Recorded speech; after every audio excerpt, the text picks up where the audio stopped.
नमस्कार, स्वागत है आप सभी का आयुष्मान भव में। मैं हूं प्रीति सिंह। आज आयुष्मान भव में हम बात करने जा रहे हैं एक ऐसे इश्यू की जो हम सबकी जिंदगी से बहुत करीब से जुड़ा हुआ है, फूड एडिक्शन या कहें खाने की लत। जी हाँ, खाना जो हमारी जरूरत है, लेकिन कभी कभी यही खाना हमारी कमजोरी बन जाता है। या कभी आपने नोटिस किया है कि हम अक्सर खाना खाते हैं भूख से नहीं, बल्कि कई बार बोर्डम से, स्ट्रेस से या इमोशनल रीजन से भी। कभी कभी हमारे लिए फूड कंफर्ट बन जाता है और कभी पनिशमेंट भी। आज की भागदौड़ भरी जिंदगी में जब हर तरफ एडवर्टीजमेंट है, सोशल मीडिया और टेम्पटिंग फूड पिक्चर्स हैं, साथ ही एक क्लिक पर आपका मनपसंद खाना कुछ ही पलों में आपके सामने मौजूद भी हो जाता है, तो कंट्रोल कर पाना और मुश्किल हो जाता है। स्टडीज बताती हैं कि भारत में लगभग 25 से 30% लोग किसी न किसी तरह की फूड डिपेंडेंसी या एडिक्शन से जूझ रहे हैं। कई तरह के खाद्य पदार्थ जैसे चीनी या कहें शुगर, चीज और फ्राइड फूड्स, ये हमारे ब्रेन के डोपामाइन सिस्टम को वैसे ही ट्रिगर करते हैं जैसे अल्कोहल या ड्रग्स। ये शॉकिंग जरूर है, लेकिन सच है। तो आज हम आयुष्मान भव में समझेंगे फूड एडिक्शन यानी खाने की लत के बारे में। ये क्या है, क्यों होता है और कैसे इससे डील किया जाए। हर पैथी, एलोपैथी, आयुर्वेदा और होम्योपैथी से लेकर क्या कहती हैं और कैसे इसे काबू करने में मदद कर सकती हैं। हमारे साथ 3 बेहद खास मेहमान हैं जो आज अलग अलग पैथी के विशेषज्ञ हैं, हमारे साथ जुड़े हुए हैं। डॉक्टर भावुक गर्ग हमारे साथ स्टूडियो में मौजूद हैं, professor of psychiatry, Lady Hardinge Medical College, Delhi. बहुत बहुत स्वागत है आपका डॉक्टर गर्ग, शुक्रिया हमारे साथ आज इस कार्यक्रम का हिस्सा बनने के लिए। साथ ही हमारे साथ डॉक्टर राजेश छाबरा जो कि आयुर्वेदिक विशेषज्ञ हैं, वो मौजूद हैं, डायरेक्टर हैं Shri Krishna super speciality institute of Ayurveda, Delhi. बहुत बहुत स्वागत है आपका डॉक्टर छाबरा, शुक्रिया आपका भी। और साथ ही होम्योपैथी एक्सपर्ट हमारे साथ जुड़े हुए हैं, डॉक्टर अशोक शर्मा स्टूडियो में मौजूद हैं, सीएमओ हैं homeopathy directorate of Ayush, government of Delhi. आपका भी बहुत बहुत स्वागत है डॉक्टर शर्मा। शुरुआत डॉक्टर भावुक गर्ग आपसे करूंगी। जैसे मैंने शब्द का इस्तेमाल किया फूड एडिक्शन, लोग इसे अलग अलग नामों से जान सकते हैं, समझ सकते हैं। खाने की लत, कई लोग कहते हैं बिंज ईटिंग, कई लोग कहते हैं ओवर ईटिंग। कैसे इसको मेडिकली समझा जाए, क्या है फूड एडिक्शन और क्या ये अलग अलग है सब कुछ? आई थिंक बहुत ही अच्छा सवाल है शुरुआत करने के लिए हमारे डिस्कशन को। पहली बात तो ये समझना ज़रूरी है कि फूड एडिक्शन अपने आप में कोई बीमारी की तरह अभी डायग्नोस नहीं किया जाता है। ऐसा कोई क्लासिफिकेटेड सिस्टम नहीं है जिसमें हम फूड एडिक्शन करके अलग से बीमारी को बोला जाए। पर एडिक्शन टर्म बड़ा इंपॉर्टेंट है पहले समझना। एडिक्शन शब्द हम यूजुअली समझते हैं कि जैसे पदार्थों के लिए, नशीले पदार्थों का एडिक्शन लोगों को होता है, पर इसी के साथ साथ अब इसको ब्रॉडन किया जा रहा है, समझा जा रहा है कि नशीले पदार्थों के अलावा और चीज़ों का एडिक्शन भी हो सकता है, जैसे कि किसी तरह के बिहेवियर या व्यवहार, जैसे गैम्बलिंग या फिर शॉपिंग। इसी तरह से फूड एडिक्शन भी आजकल एक टर्म है जो कि काफ़ी प्रचलित हो रही है। एडिक्शन शब्द का अर्थ ये होता है कि जब इंसान का कंट्रोल लूज़ हो जाए। आपने शुरुआत में अपने इंट्रोडक्शन में बताया कि जब इंसान किसी चीज़ पे, अपने कंजम्पशन पे कंट्रोल कर ना पाए, तब उसको हम एडिक्शन का एक पैमाना मानते हैं। दूसरा ये देखा जाता है कि जब आप अपनी बाकी एक्टिविटीज़, बाकी गतिविधियों को छोड़ के उस पर्टिकुलर गतिविधि पे ज़्यादा फोकस करें। आप बाकी चीज़ों को छोड़ के आप ध्यान केवल आपका खाने पे या फूड पे ही, और अपना आप और जो लेजर की चीज़ें हैं उनको छोड़ के आप फूड पे या खाने पे ज़्यादा ध्यान देने लगे।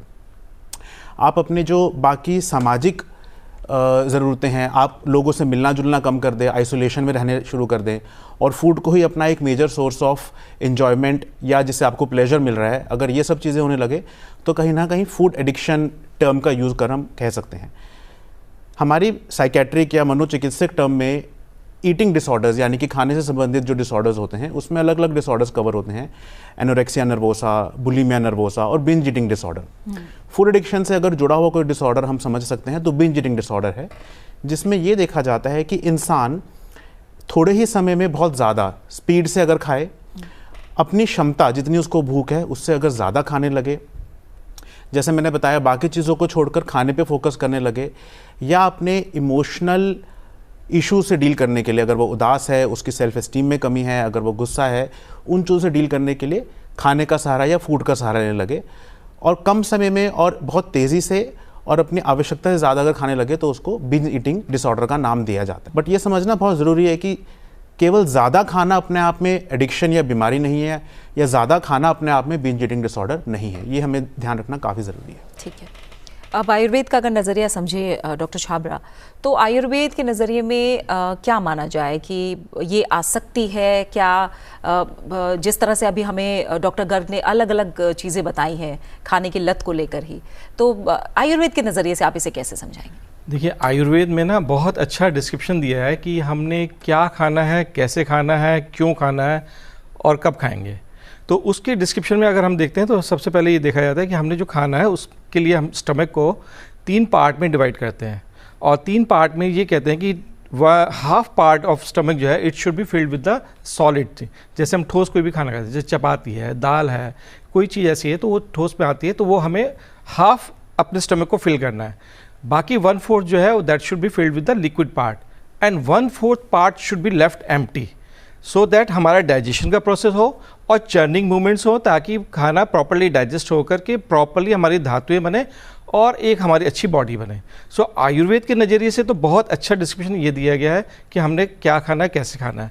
और इसी का जब हम आजकल की, जैसे आपने बताया कि भागदौड़ वाली ज़िंदगी के अंदर हम डिफरेंट वे में अब खाना पीना शुरू कर दिया है, तो उससे जो है बट नेचुरली की सारी प्रॉब्लम्स आनी शुरू हो गई हैं, और उसको ट्रीट करने के लिए भी हमारे जो है मोडालिटीज़ अब पहले के मुकाबले चेंज होती जा रही हैं।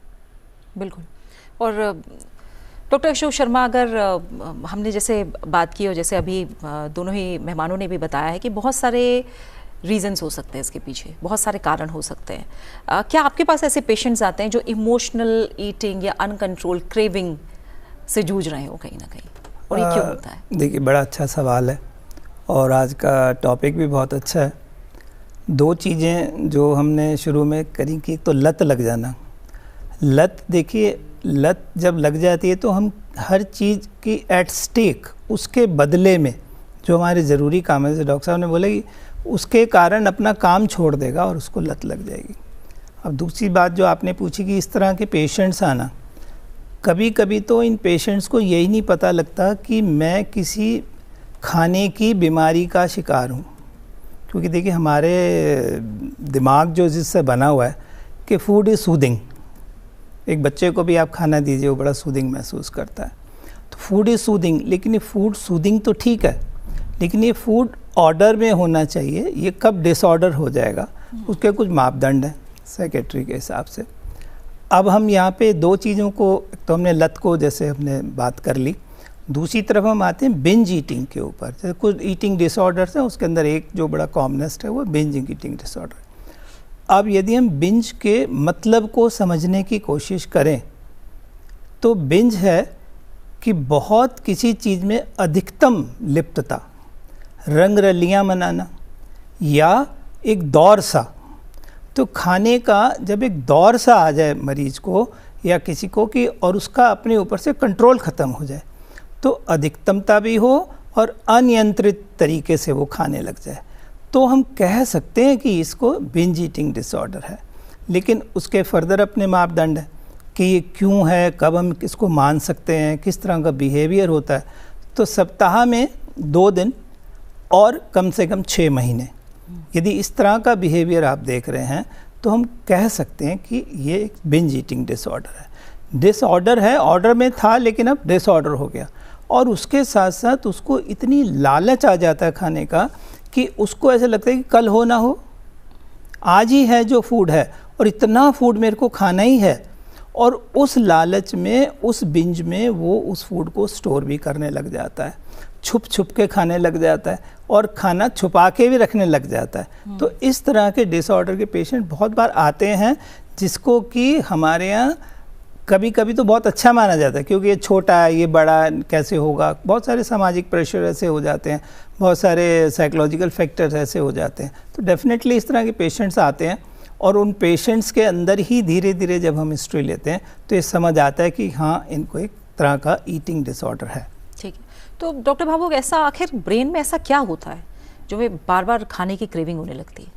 अगर हम किसी भी लत की एडिक्शन की बात करें तो एक बड़ा इम्पॉर्टेंट केमिकल होता है डोपामीन ब्रेन में, जो कि हमारा प्लेजर या हमें जो किसी भी चीज़ से खुशी या एक सेटिस्फैक्शन मिलती है उसमें इन्वॉल्व होता है। तो ब्रेन में एक रिवॉर्ड पाथवे, प्लेजर पाथवे होते हैं। हमें जैसे कभी भी कोई खुशी मिले, कोई हमें शाबाशी देता है या हम किसी परीक्षा में अच्छे अंकों से उत्तीर्ण हो, टॉप करें हम, तो एक अलग सी खुशी मिलती है। तो उसमें ये रिवॉर्ड पाथवे इन्वॉल्व होता है जिसमें डोपामिन केमिकल इन्वॉल्व होता है। अब ये अच्छी चीज़ों में तो इन्वॉल्व है ही, बट ब्रेन डिस्टिंग्विश नहीं करता कि खुशी अच्छी चीज़ से मिल रही है, बुरी चीज़ से मिल रही है। जब यही पाथवे एक्टिवेट होता है इन अच्छी चीज़ों में भी और यही पाथवे एक्टिवेट होता है जब हम किसी भी प्रकार के नशीले पदार्थ का सेवन करते हैं, चाहे वो शराब हो, चाहे वो ओपियोइड या स्मैक हो या गांजा हो। सिमिलरली फूड से जब हमें खुशी मिलती है, प्लेजर मिलती है, तो यही सेंटर एक्टिवेट देखा गया है कि न्यूरोबायोलॉजिकली या मानसिक तौर पे या मस्तिष्क में या दिमाग में यही सेंटर एक्टिवेट होता है और डोपामिन केमिकल का सिक्रीशन बढ़ता है, इंक्रीज़ होता है। तो हर तरह के एडिक्टिव बिहेवियर या एडिक्टिव सब्सटेंस का सेवन जो करते हैं उसमें ये पाथवे इन्वॉल्व होता है। और जब हम एक्सेसिव फूड इंटेक या जब हमें खाने की ही लत लग जाए तब भी यही पाथवे इन्वॉल्व होता है। और इस पाथवे पे जो ये हमारा रिवॉर्ड पाथवे होता है, इस पे अलग अलग ब्रेन के और पाथवेज भी असर करते हैं, जैसे कि स्ट्रेस पाथवे हमारे ब्रेन का होता है। तो जब इंसान ज़्यादा स्ट्रेस में या इमोशनल स्टेट में होता है तब भी इस पाथवे पे उसके इनपुट्स जाते हैं और उससे भी एक्टिवेट होता है वो एडिक्टिव बिहेवियर। अगर वो किसी को फूड एडिक्शन है तो वो ज़्यादा खाने का उस वक्त मन करेगा जब भी वो एक इमोशनल स्टेट से या एक उदासी की या गुस्से की इस तरह की स्टेट से गुजर रहा है। बिल्कुल। और डॉक्टर राजेश, आयुर्वेद कहता है कि मन और शरीर एक दूसरे से जुड़े हुए हैं, तो क्या फूड एडिक्शन की जब हम बात करें उसका संबंध हमारे मानसिक दोषों से भी हो सकता है? बिल्कुल है, सीधा सीधा संबंध है। मन की यदि अवस्था जो है वो व्यथित है तो फिर खाने का डिसऑर्डर तो होगा ही होगा। और हमारे यहाँ तो ये कहते हैं कि भी जो आपने खा रहे हैं उसी से आपका बनेगा, शरीर बनेगा, और शरीर जो है मन से रिलेटेड है। तो डेफिनेटली इसका रिलेशन है और रिलेशन से ही हमारी बॉडी पे इफेक्ट आ रहा है। ठीक है, यानी बहुत गहरा संबंध है। इसीलिए जब बार बार कहा जा रहा है कि स्ट्रेस जैसे फैक्टर हो या फिर आप ज़्यादा एक तरह से एंग्शियस महसूस कर रहे हैं या दुखी महसूस कर रहे हैं तो भी आप हो सकता है कि खाने की तरफ ज़्यादा आकर्षित हो जाएं। डॉक्टर अशोक, जब होम्योपैथी इमोशन बेस्ड प्रॉब्लम्स की बात हम करते हैं और होम्योपैथी की बात करते हैं तो हमने उसका बहुत अच्छा असर होते देखा है कई केसेस में। तो कैसे इसको होम्योपैथी हैंडल करती है एक तरह से, खासकर जब बात क्रेविंग्स की होती है? तो देखिए, यदि होम्योपैथी की हम बात करते हैं तो होम्योपैथी का बेसिक सिद्धांत क्या है कि हर बीमारी पहले मानसिक पटल पर आती है, पहले मानसिक पटल पर आएगी फिर वो शारीरिक पटल पर आती है। तो इसको मैं थोड़ा सा और यदि समझाना चाहूँ तो हमारे ब्रेन में दो तरह के ब्रेन्स हैं, एक है लोअर ब्रेन सिस्टम, एक है higher brain system. Lower brain system जो होता है उसके अंदर ही हमारे भूख का भी सेंटर है, जो कि हमारे अंदर एक इच्छा जगाता है कि अब हम भूखे हैं और एक स्टेज पे ये बता देता है कि बस अब भूख शांत हो गई है। उसके ऊपर एक हायर ब्रेन सेंटर है जो कि एग्जीक्यूटिव ब्रेन कहलाता है, जो कि हमारे उस बिहेवियर को एग्जीक्यूट कराता है। अब ये जो लत है या बिंज ईटिंग है, इसके अंदर उसका खाना उसका एक कोपिंग स्टाइल बन जाता है कि मैं जब भी तनाव में जाऊंगा, मैं जब भी एंग्जाइटी में जाऊंगा, मैं जब भी अवसाद में जाऊंगा, मैं खाना शुरू कर दूंगा। जैसे डॉक्टर साहब ने कहा कि रिवार्ड सिस्टम, मतलब सेल्फ रिवार्ड उसको आने लग जाता है। तो ऐसे लोग क्या करते हैं कि उठा के बहुत सारी आइसक्रीम खा जाएंगे, बहुत से और तरह का फूड खा जाएंगे, तो डोपामिन सेरोटोनिन आता ही जाएगा, आता ही जाएगा, आता ही जाएगा। अब इसका काउंटर पार्ट क्या आता है कि उसने खा तो लिया, अब वो कहेगा मैं तो बहुत मोटा हो गया, तो बोलेगा अब शरीर तो मोटा हो गया, चलो और खाता हूँ। तो इस तरह की जो भावनात्मक चीज़ें होती हैं, ऐसे लोग जिनके अंदर की भावनात्मक कुछ गिल्ट्स होते हैं, कुछ डिप्रेशन के साइंस होते हैं, कुछ इस तरह के काम वो कर रहे होते हैं, उनके घर पे कुछ प्रॉब्लम होती है, तो वो लोग हमेशा फूड का सहारा लेते हैं। तो क्या चीज़ ने उसको बाध्य किया, होम्योपैथी यहाँ आती है। किस तरह का वो आदमी था, जैसे बहुत सारे बायोलॉजिकल रीजंस हैं इस चीज़ के, कुछ जेनेटिक प्रीडिस्पोजिशंस हैं, है ना, बहुत सारे हार्मोनल डिस्टर्बेंसेस हैं। जैसे कि लेडीज़ के अंदर देखिए कि ड्यूरिंग मेंसेस उनको कुछ चेंजेस आ जाते हैं, ड्यूरिंग मीनोपॉज उनको चेंज आते हैं, पॉलिसिस्टिक ओवेरियन डिसीज़ है उसके अंदर वो आ जाते हैं। तो कहाँ से वो चीज़ शुरू हुई और किस तरह का बिहेवियर या किस तरह का उससे लड़ने के लिए उसने क्या चीज़ का सहारा लिया, वो तो अपने में है ही, लेकिन वो फूड को खाना भी उसके लिए एक बीमारी बन गई जो कि और तरीक़ों से उसको परेशान कर रही है। तो होम्योपैथी के अंदर दो चीज़ें एकदम साथ साथ जुड़ी होती हैं, एक है भावनात्मक और दूसरा सोच, और उसके बाद जो व्यवहार आता है उस बीमारी के लिए उस पर्सन के द्वारा उसको समझ के फिर हम दवा का निष्कर्ष निकालते हैं। ठीक है। तो डॉक्टर घर, क्या जो लोग मोटे हैं या जिनका वज़न बहुत ज़्यादा है वही माने कि उन्हें ही ये एडिक्शन है या बिंज ईटिंग डिसऑर्डर है, या कम वज़न वाले लोगों में भी ये हो सकता है? नहीं, ऐसा इसका नहीं कोई है। रिलेशन है क्या? नहीं, मतलब अगर किसी को बिंज ईटिंग या फूड एडिक्शन या ज़्यादा खाने की आदत है, उसमें ओबेसिटी होने का चांसेस डेफिनेटली ज़्यादा है, उन लोगों में ओबेसिटी ज़्यादा होगी। बट हम ये कहें कि जो इंसान ओबीस है उसको फूड एडिक्शन या बिंज ईटिंग की प्रॉब्लम है, ऐसा सही नहीं है। काफ़ी लोग अगर उनका देखने में वज़न ज़्यादा नहीं लग रहा है या वो ओबेसिटी नहीं है, उनमें भी बिंज ईटिंग की प्रॉब्लम हो सकती है। एक तो काफ़ी कॉमनली बिंज ईटिंग के अलावा एक और प्रॉब्लम होती है जो हम ईटिंग डिसऑर्डर में बोलते हैं। काफ़ी बार जो लोग बिंज ईटिंग करते हैं, ज़्यादा एकदम से खाते हैं, वो कई बार कंपनसेटरी बिहेवियर्स में भी इंगेज करते हैं। जैसे कि वो लोग या तो अपना खाना जो खाया है उसको उल्टी करके वॉमिटिंग करके बाहर निकालने की कोशिश करें, या कुछ ऐसे दवाइयाँ जैसे लेग्जेटिव्स लेके जिससे कि जो भी आपने एक्स्ट्रा खाया है वो आपके डाइजेस्टिव ट्रैक्ट के ज़रिए बाहर निकल जाए। तो इस तरह के बिहेवियर्स में भी कई लोग एंगेज करते हैं, जिसकी वजह से आपको ज़्यादा खा भी रहे हो पर वज़न पे कंट्रोल ना, वज़न आपका उस हिसाब से देखने में बढ़ा हुआ नहीं लगता। और काफ़ी बार जो इमोशनल इश्यूज़ की हमने बात करी, उसमें बॉडी इमेज इश्यूज़ भी काफ़ी कॉमनली देखे गए हैं। जिन लोगों में अपने शरीर को लेके एक इशू रहता है, उन लोगों में भी ईटिंग इश्यूज़ या बिंज ईटिंग या फूड एडिक्शन के इश्यूज़ ज़्यादा देखे गए हैं। तो ज़रूरी नहीं है कि अगर कोई बिंज ईटिंग या फूड एडिक्शन की प्रॉब्लम है वो इंसान ओबीस भी होगा ही होगा। ठीक है। और जब हम आयुर्वेद की बात कर रहे हैं डॉक्टर छाबड़ा, तो हमने देखा है सात्विक, राजसिक, तामसिक अलग अलग तरह के भोजनों का जिक्र है आयुर्वेद में। तो क्या ये क्लासिफिकेशन भी मानसिक अवस्था को प्रभावित करता है? क्या हम ये माने क्योंकि अब हमारा खान पान बहुत बदल चुका है इसीलिए वो हमारे मस्तिष्क पर भी असर कर रहा है और इसीलिए इस तरह के डिसऑर्डर्स बढ़ भी रहे हैं समय के साथ? डिसऑर्डर्स डेफिनेटली आजकल प्रेजेंट एरा के अंदर बढ़ रहे हैं, बट हाँ डेफिनेटली सात्विक प्रकृति का जो इंसान होगा उसका खान पान डिफरेंट होगा, और राजसिक प्रवृत्ति और तामसिक प्रवृत्ति का खाना डिफरेंट होगा। बट इन तीनों के अंदर इस तरह के disorders like food addiction, binge disorder तो नहीं कहूँगा लेकिन फूड डिसऑर्डर्स जरूर देखने को मिलते हैं। मोस्ट कॉमनेस्ट एग्जांपल जो आजकल अपनी प्रैक्टिस में हम देखते हैं, जैसे जिम के अंदर बच्चे जाते हैं और उनको एक एडिक्शन है, वहाँ से वो दिया गया है कि भाई you have to take lot of calories in the form of taking non veg sources और एग। तो उनको क्या क्रेविंग होती है एग की, आज एक अंडा खाया फिर 2, 4, 8, 10, मैंने ऐसे पेशेंट देखे हैं जो 20-20 अंडे खा जाते हैं, बट उनकी प्रकृति डिफरेंट है। तो ऐसा ठीक है, सात्विक प्रकृति, राजसिक और तामसिक प्रकृति में खाना डिफरेंट हो सकता है, लेकिन फूड एडिक्शन की डेफिनेटली वहाँ देखने को मिलता है हमें। ठीक है। और जब हम कारणों पे बात कर रहे हैं तो एक और बस कारण पे ही मैं जाऊंगी डॉक्टर शर्मा, इसको क्या माने जिस तरह जो चर्चा अभी तक हो रही है, मतलब साइकोलॉजिकली कारण है, बायोलॉजिकल कारण है, एनवायरमेंटल कारण है, ये सब मिलाकर कोई ना कोई कारण हो सकता है? देखिए, इसको आप बहुत छोटे तौर पे समझिए कि जीवन क्या है, बायोलॉजिकल, साइकोलॉजिकल और सामाजिक और कल्चरल, इन सब का एक मिश्रण है। इन्हीं के अंदर हमारा स्वास्थ्य है और इन्हीं में से कुछ ना कुछ कारण ऐसे हैं जो हमें बीमारी का रूप दे देते हैं। तो जाता हूँ बायोलॉजिकल, उनका मैंने पहले भी कहा कि कुछ जेनेटिक प्रीडिस्पोजिशंस होती हैं जिसके कारण हम बिंज ईटिंग की तरफ जा सकते हैं। बिंज ईटिंग में 2 चीज़ें जो बहुत देखने को मिलती हैं, वो अत्यधिक और अनियंत्रित। उसको सैटिस्फैक्शन का पता ही नहीं लगता, उसको खाता जाएगा और पता ही नहीं लगेगा। दूसरे होते हैं साइकोलॉजिकल रीजंस, जैसे कि स्ट्रेस हो गया, एंग्जाइटी हो गई, डिप्रेशन हो गया। जब हम सामाजिक उस पे आते हैं तो कई बार पीयर प्रेशर्स भी हो जाते हैं, और जैसे कोई बहुत छोटा है तो अरे ऐसे करोगे तो कैसे होगा, अरे आप तो ऐसे हो, अरे आप तो ऐसे हो। तो उस प्रेशर में भी यदि पहले से ही प्रीडिस्पोजिशंस हैं तो वो डेफिनेटली अत्यधिक और अनियंत्रित कर देगा। उसके बाद आते हैं कल्चरल, कि इस कल्चर में तो ये सब खाया ही जाता है, अरे हमारे यहाँ तो पराठे खूब खाते हैं, 2 थोड़ी खाए जाते हैं, 4 खाए जाते हैं।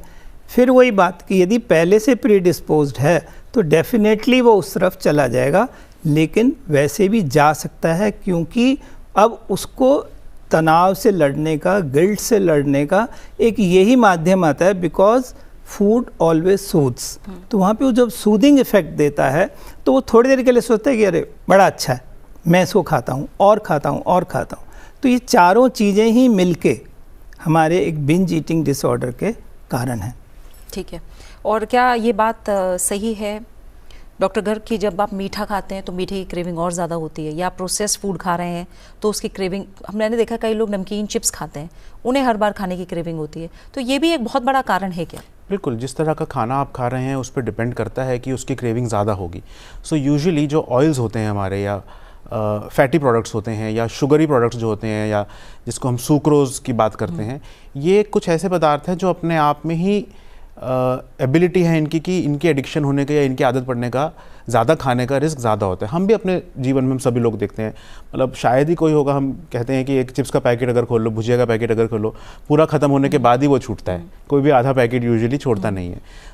इस तरह की चीज़ों में अपने आप ज़्यादा एबिलिटी होती है। मेरे साथ जो और एक्सपर्ट है वो ज़्यादा शायद इस पर प्रकाश डाल पाएंगे कि ये चीज़ें अपने आप में ही थोड़ा कैरी करती है रिस्क कि इनको खाने की लत ज़्यादा पड़ने का चांस होते हैं बायोलॉजिकली। ठीक है, और जैसे डॉक्टर अशोक ने बताया था कि वीक में 2 बार या 6 महीने तक हो तो उसको आप मानिए कि आप कहीं ना कहीं डिसऑर्डर की तरफ जा रहे हैं। इसको लेकर कोई और नियम भी है? लोग कैसे समझें? नियम इसका ये है, अब पहली बात ये समझना ज़रूरी है कि हमारी प्रैक्टिस में यूजुअली कोई इंसान बिंज ईटिंग डिसऑर्डर की प्रॉब्लम लेके अपने आप बहुत कम आते हैं। बिल्कुल, लोग अभी भी समाज में अत्यधिक खाने को परेशानी नहीं मानेंगे, है ना। तो हमारे पास अगर मान लो कई बार हमारे पास पर्सनैलिटी प्रॉब्लम, पर्सनैलिटी डिसऑर्डर के पेशेंट्स आते हैं, इमोशनली अनस्टेबल पर्सनैलिटी होती है, या डिप्रेशन के पेशेंट आते हैं, एंग्जाइटी के पेशेंट्स आते हैं। जब उनमें हम हिस्ट्री लेते हैं तब हम पाते हैं कि इनमें खाने की भी समस्या आ रही है, या बिंज ईटिंग डिसऑर्डर या इस तरह की बीमारी के क्राइटेरिया फुलफिल हो रहे हैं। क्राइटेरिया इसलिए बनाए जाते हैं कि कोई भी डायग्नोस्टिक सिस्टम में हम प्रणाली इसलिए बनाते हैं कि हम नॉर्मल और एबनॉर्मल को डिफ्रेंशिएट कर पाएँ। तो अलग अलग फिगर्स दिए गए हैं, जो कॉमन फिगर जैसे सर ने कोट करे कि हफ्ते में 2 बार अगर ऐसा हो रहा है और 6 महीने के लिए ऐसा हो रहा है, वो एक कहीं ना कहीं इंडिकेशन है कि डिसऑर्डर का रूप ले रहा है। बट उसके साथ साथ व्यवहार को भी हमें देखना है कि क्या वो छुप छुप के कर रहा है ये चीज़ें, क्या वो और चीज़ों को छोड़ के ज़्यादातर समय इस चीज़ में बिता रहा है, क्या उसको अपने ऐसे व्यवहार का गिल्ट भी हो रहा है, क्या वो खुद महसूस करता है कि मैं इस चीज़ पे कंट्रोल या नियंत्रण नहीं कर पा रहा हूँ, वो ज़रूरत से ज़्यादा अत्यधिक हो रहा है, ज़्यादा स्पीड में हो रहा है। ये सब चीज़ों को मिलजुल के हम जब देखते हैं तभी हम उसको डिसऑर्डर डायग्नोज करते हैं। ठीक है, और अगर हम प्रिकॉशन की तरफ भी जाएं और ट्रीटमेंट की तरफ भी जाएं आयुर्वेद के नज़रिए से डॉक्टर छाबड़ा, तो उपवास का बहुत जिक्र है साफ तौर पर, और ऋतुचर्या, दिनचर्या का जिक्र है आयुर्वेद में। ये चीज़ें कैसे इसको कंट्रोल करने में, मैनेज करने में मदद करती हैं? देखिए, जब हम पेशेंट को बताते हैं कि हमने जो है साल के अंदर जो ऋतुओं को डिफाइन कर रखा है, 6 तरह की ऋतु आती है और हर 2 महीने बाद ऋतु चेंज हो रही है। तो ऋतु में जो आपको खाने पीने के लिए इंडिकेटेड है, आप अगर वही खाना पीना खाएंगे तो डेफिनेटली जो आपका फूड एडिक्शन है उससे आप दूर रहेंगे। प्लस हमारे ये भी बताया गया कि दिन में क्या खाना है और रात में क्या खाना है। तो दिनचर्या के हिसाब से अगर आप खाएंगे तो आपको डेफिनेटली हेल्प मिलेगी। लेकिन अगर आप वही खाना जो दिन में खा रहे हैं और रात में नहीं खाना है और रात में भी खाते चले जाएंगे तो वो या तो फूड एडिक्शन है, या वो फूड एडिक्शन से बाद में बिंज डिसऑर्डर्स में भी कन्वर्ट हो जाते हैं। सो डेफिनेटली ऋतुचर्या, दिनचर्या और रात्रिचर्या के अंदर जो डिस्क्रिप्शन है कि हमने क्या खाना है और कैसे खाना है, उसको अगर आप फॉलो करेंगे तो आप डी एडिक्शन की तरफ, फूड डी एडिक्शन की तरफ जाएंगे और आपकी बॉडी के अंदर दोषों का जो बैलेंस होगा उससे आप एक नॉर्मल स्टेट ऑफ माइंड में रहेंगे, नॉर्मल स्टेट ऑफ बॉडी में रहेंगे। ठीक है, और क्योंकि समय भी अब बहुत कम है और लोग यही जानना चाह रहे होंगे कि कैसे कंट्रोल करें, क्योंकि जैसे आप लोगों ने भी कहा कि सामने नहीं खाएंगे तो छुप के खा लेंगे, कोई ना कोई रीज़न रहेगा। अपने आप को रोकने के लिए क्या करना है? देखिए, रोकने के लिए मैं वहीं आता हूँ दोबारा से कि लोअर ब्रेन और हायर ब्रेन पर। आप लोअर ब्रेन को जब तक आप शांत नहीं रखेंगे, वो हायर ब्रेन उस चीज़ को नहीं मानेगा। नॉर्मली देखिए सब क्या कहते हैं, तू मत खाया कर, तू वहाँ मत जाया कर, don't store the things, don't hide the things and all that. तो जब हम सो रहे होते हैं ना, तो भी हमारे दिमाग के 2 हिस्से आपस में बात कर रहे होते हैं। They are in synchronizing with each other. अब इस सिंक्रोनिसिटी को, रैपिड आई मूवमेंट एक फेज़ होता है नींद का, जिसमें कि ब्रेन कुछ इमोशंस को रख रहा होता है, कुछ को हटा रहा होता है, कुछ को रख रहा होता है, हटा रहा। तो यही चीज़ हम कभी कभी आर्टिफिशियली भी जनरेट कर सकते हैं। जैसे अब खाना सामने आ गया और मेरे से तो रुका नहीं जा रहा है। आप अपने हायर ब्रेन से जितना ज़्यादा उसको रोकने की कोशिश करेंगे, आपका ध्यान उतना ही खाने की तरफ जाएगा। इसको ऐसे सोचिए कि जैसे कोई आदमी कह रहा है मेरे को सोना है, मेरे को सोना है, मेरे को सोना है, लेकिन उसको नींद आएगी नहीं। किसी बच्चे को बहुत ज़्यादा पढ़ना है तो वो बच्चा बिल्कुल भी नहीं पढ़ पाएगा। तो करना क्या है कि 2 पार्ट्स ऑफ द ब्रेन को हम कैसे आपस में बैलेंस करें। इसके लिए कुछ नहीं है, आप जस्ट अपने 2 अंगूठों को क्रॉस कीजिए हैं, and just start tap, give tap to your chest. Left right left right left right, you are helping your own body. आप अपने शरीर को खुद मदद कर रहे हैं कि बैलेंस में आओ, बैलेंस में आओ, बैलेंस में आओ। दूसरा ये है कि जिस समय इन बिंज ईटर्स को क्या लगता है कि खाना कम रह जाएगा, जो कि हम कह रहे हैं स्टोर करने लग जाते हैं, वहाँ बस एक ही सवाल अपने से कीजिए कि क्या ये खाना मेरे को खाना अभी ज़रूरी है? नाउ और नेवर नहीं, क्या अभी ज़रूरी है? तो एक तो ये कीजिएगा। और यदि आपका अपने ऊपर नियंत्रण हो ही नहीं रहा है तो आप, सिंपल सी बात है, आप उस खाने को खा लीजिए थोड़ा सा, लोअर ब्रेन को सेटिस्फाई रखिए और आपका हायर ब्रेन अपने आप ही फंक्शन करने लग जाएगा। तीसरी बात यह है कि जब ये एक डिसऑर्डर ही हो गया, अब आपको दवा की और चिकित्सक की ज़रूरत है, जो कि एक बड़ा ही आपस में जुड़ी हुई चीज़ है। देखिए, ऐसी कोई दवा नहीं कि मैं उनको दवा दूं और वो बिंज छोड़ दें। तो सबसे पहले एक अच्छे न्यूट्रिशनिस्ट की, फिर एक क्लिनिकल साइकोलॉजिस्ट की, एक अच्छे साइकेट्रिस्ट की, वो चाहे होम्योपैथिक हो, चाहे आयुर्वेदिक हो, चाहे सारे, तो ये सब लोग मिलके और बाद में उसको कुछ काउंसलिंग्स देना, उसको समझाना, परिवार को समझाना, तब जाके आप इस बिंज ईटिंग डिसऑर्डर से बाहर, मीन्स आप अपने ईटिंग को बिंज से नॉर्मल ईटिंग में ले आएंगे और डिसऑर्डर को एक ऑर्डर्ड स्टेट में ले आएंगे। बिल्कुल। डॉक्टर गर्ग, आप क्या सलाह और सुझाव देंगे?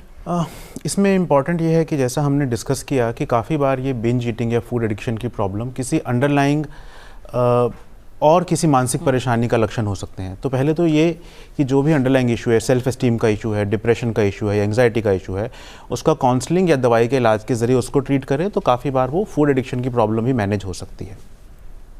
अपने आप में फूड एडिक्शन की प्रॉब्लम के लिए अगर वो बहुत ही बड़ा बिंज ईटिंग डिसऑर्डर का रूप ले रहा है, वहाँ पे हमारी कुछ दवाइयाँ होती है, बट दवाइयों से ज़्यादा काउंसलिंग का जो सर ने सुझाव दिए उन सुझावों पे अमल करने का, और आजकल mindfulness eating, mindful based eating की काफ़ी डिस्कशन हो रही है कि खाने को धीरे धीरे चबा चबा के, हर निवाले का स्वाद लेके, समय लगा के खाएं, डिले करिए ग्रेटिफिकेशन को, उससे अपने आप अपनी एडिक्शन को या क्रेविंग को कंट्रोल में कर पाएंगे।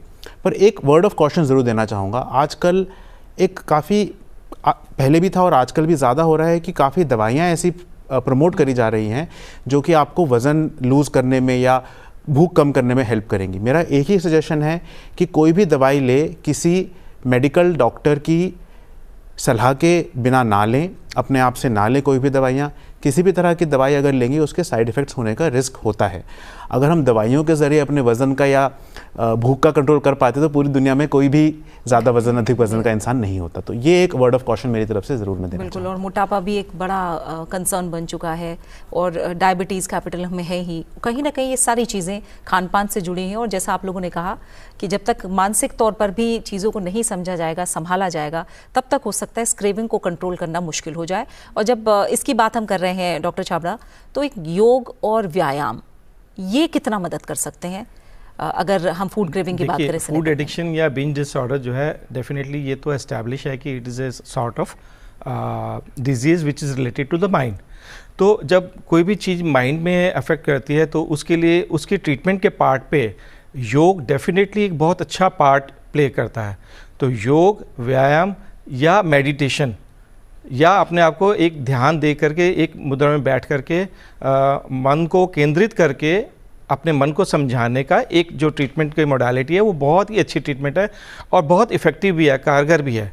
अगर कोई पेशेंट इससे नहीं डेफिनेटली रिलीफ पाता है तो हम उसको देन एक टेक्निक होती है शिरोधारा, जिसमें पेशेंट को लिटा के उसके मस्तिष्क पे एक पॉट के थ्रू, मेडिकेटेड ऑयल के थ्रू धारा छोड़ते हैं, जो कि पेशेंट को स्ट्रेस, एंग्जाइटी, डिप्रेशन में से बाहर निकालने के लिए बहुत अच्छा पार्ट प्ले करती है। तो फिर हम शिरोधारा एडवाइस करते हैं। और अगर ये एस्टैब्लिश हो जाए कि काउंसलिंग भी होगी और शिरोधारा भी होगी, उसके बाद जो है हमें बॉडी के लेवल पे काम करना है, तो फिर जैसे सर ने बताया था कि कुछ पेशेंट जो है वॉमिटिंग करा के या लूज मोशन करा के जो है उसके इफेक्ट को आउट करते हैं। तो हमारे आयुर्वेद के अंदर पंचकर्मा एक बहुत अच्छा पार्ट प्ले करती है, जिसमें कि वमन और विरेचन दो एक ऐसी मोडालिटी है जो हम पेशेंट को कहते हैं और अपनी सुपरविजन में कराते हैं अपने हॉस्पिटल में एडमिट करके। तो जहाँ वमन और विरेचन पेशेंट को कराते हैं तो उसमें बॉडी की शुद्धि होती है और काउंसलिंग के थ्रू और योगा के थ्रू जो है माइंड के ऊपर काफ़ी इफेक्ट आता है। तो इस टोटल कॉम्बिनेशन के साथ, जो कि मन और शरीर दोनों पे इफेक्ट करता है, इससे हम एक प्रॉपर पेशेंट का पूरा ट्रीटमेंट करने में सक्षम होते हैं। और इसी के साथ जो आज के अंक का समय है वो पूरा हो गया है। तीनों मेहमानों का शुक्रिया कहूँगी, doctor Garg, doctor Chhabra, doctor Ashok Sharma, तीनों मेहमानों का बहुत बहुत शुक्रिया मेरे साथ इस अंक में जुड़ने के लिए। तो हमने जो देखा और समझा है कि खाना सिर्फ पेट भरने की चीज़ नहीं है, ये हमारे इमोशंस, हैबिट और लाइफस्टाइल का रिफ्लेक्शन है। फूड एडिक्शन एक साइलेंट स्ट्रगल ज़रूर है जो बॉडी और माइंड दोनों को इफेक्ट करता है, लेकिन अवेयरनेस, बैलेंस और सेल्फ कंट्रोल से इसे ज़रूर हराया जा सकता है। जैसे हमारे एक्सपर्ट्स ने भी कहा कि हर पैथी का एक अलग दृष्टिकोण है, पर मकसद एक ही है, बॉडी और साथ ही माइंड को हार्मनी में लाना। तो अगली बार जब आप स्ट्रेस में हो या बोर्डम में हो, याद रखिए खाना सॉल्यूशन नहीं है, स्ट्रेंथ का सोर्स है, उसे इस नज़रिए से ही देखना शुरू कीजिए। अगले अंक में आपसे फिर होगी मुलाकात एक नए हेल्थ टॉपिक के साथ। तब तक के लिए अपना अच्छे से ख्याल रखिए। नमस्कार।